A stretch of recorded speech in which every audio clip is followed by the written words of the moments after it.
first graders. So we have 3 things on the agenda today for math. We are going to practice some defining and non-defining attributes of shapes. Then we're going to do another problem using the items for sale in the school store, where we're going to practice adding 3 items up this time. Then I'm going to get you started on your problem you're going to do on your own today, which is on page 192. And after the video is done, you're going to finish that problem. And that's all for Tuesday's math. So let's get started. So we're going to start by looking at this chart with defining attributes and non-defining attributes. So defining attributes of a triangle. All triangles have exactly 3 vertices, which remember is the corners, have exactly 3 straight sides, 1, 2, 3, and are closed. That means all the sides come together. Non-defining attributes. Some triangles and other shapes might be different sizes.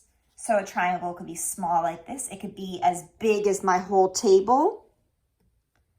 Could be different colors. This one's green. Have different patterns. This one doesn't have a pattern. Or point in different directions. My triangle could be like this, or like this, or like that. Any direction. So now we're going to look at defining and non-defining attributes of a hexagon. So go ahead and think about, what is a defining attribute of a hexagon? I could talk about how many sides it has. How many sides does a hexagon have? 6. 6 sides. I could also say it has 6 vertices or corners. A non-defining attribute. So this hexagon is yellow. It's true, but it doesn't really tell me what shape I'm talking about. Let's try another one. So I have here 2 squares. They're different, but they're both squares. So defining attribute, I could say that they each have 4 sides or 4 vertices. Non-defining attribute. So that's the things that make them look different from each other. They're both squares, but one of them is big. The other one is small. One of them's also blue, and one of them's orange. So if I asked for the defining attribute of this square, I could say 4 vertices. Non-defining attribute, that it's big and it's blue. All right, we're going to use this page again, page 189, and we're going to look at all the items that we could purchase at our school store. Today, I'm going to choose 3 items to buy, and then we're going to figure out how much that costs all together. So today, we are going to buy 1 eraser, which is 17 cents. So I'm going to write over here 17. We're going to buy 1 paper clip, which is 2 cents, plus 2.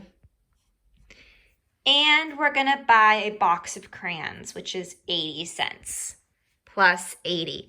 If you want to work this out with me, that's great. If you want to just watch what I do, that's great too. You're going to get a practice on your own in your journal after. So we have a number model now. We have 3 numbers that need to be added together. So you can choose any 2 you'd like to add up first. If you wanted to add up these 2 numbers first and then add your 2, you can. If you want to add these 2 numbers first, then add your 17, you can. Whatever makes the most sense to you. I'm going to add up 17 plus 2 first.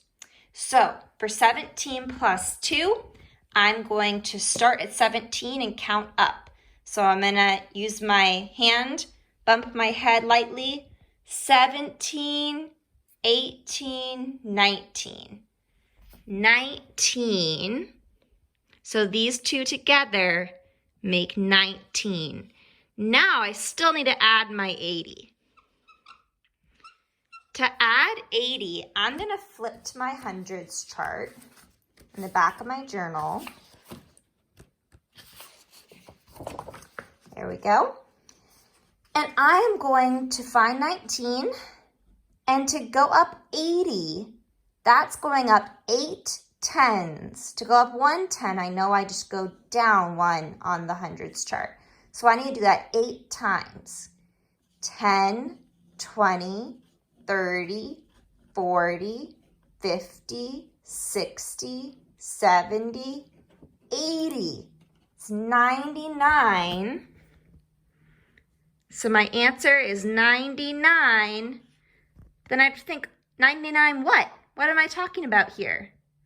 99 cents is my answer. All right, on your own today, your job is to go to page 192.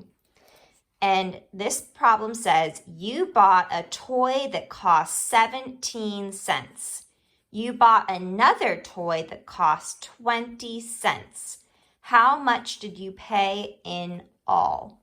I want you to solve this problem, write your answer, I paid how much. And then here is where you're going to write with your words to tell a partner how you solve the problem. So if you want to draw a picture here too to show how you thought of the problem, that works too. It's like counting collections. You want to show what you did so that if someone came and looked, they would know how you got your answer. So this is the one you're going to do on your own today, and I'll see you all tomorrow for more math.